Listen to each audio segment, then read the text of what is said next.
Hey everybody, it's Kristi coming to you from my office with my title tip of the day. Today I want to talk about two forms that are required on just about every transaction. One being the Statement of Information, also known as the SI. Looks like a little loan app, and it asks for a lot of personal information.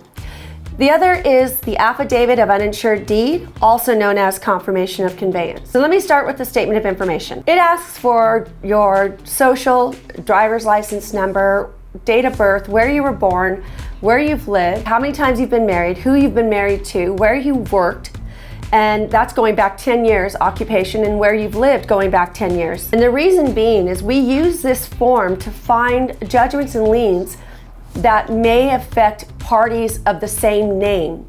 For example, if you have a name like John Smith in LA County, we're going to find a lot of judgments and liens filed against that name. But if our John Smith has no liens recorded against his name, we want to be able to go through and eliminate what doesn't belong to him.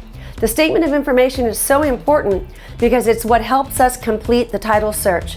But oftentimes they're hard to get from the owners or the buyers because they're apprehensive to give out this personal information. How you approach them is really important, letting them know this is to help you. We want to make sure that other parties with the same name that might have judgments and liens don't attach to your prelim. So it's really to help you. Not to mention the title companies, we have to protect the consumer.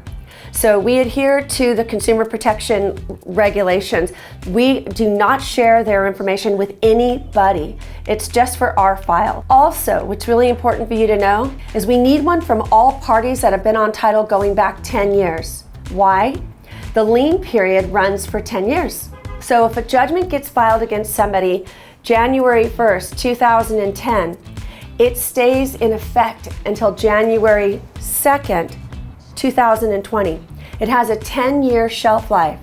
Not only that, those judgments, before the expiration date of the date that judgment was entered into the courts, before the 10th year anniversary of that judgment entered date, the judgment can be renewed by the creditor.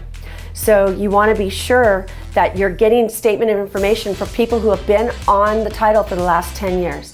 So there you go for SIs.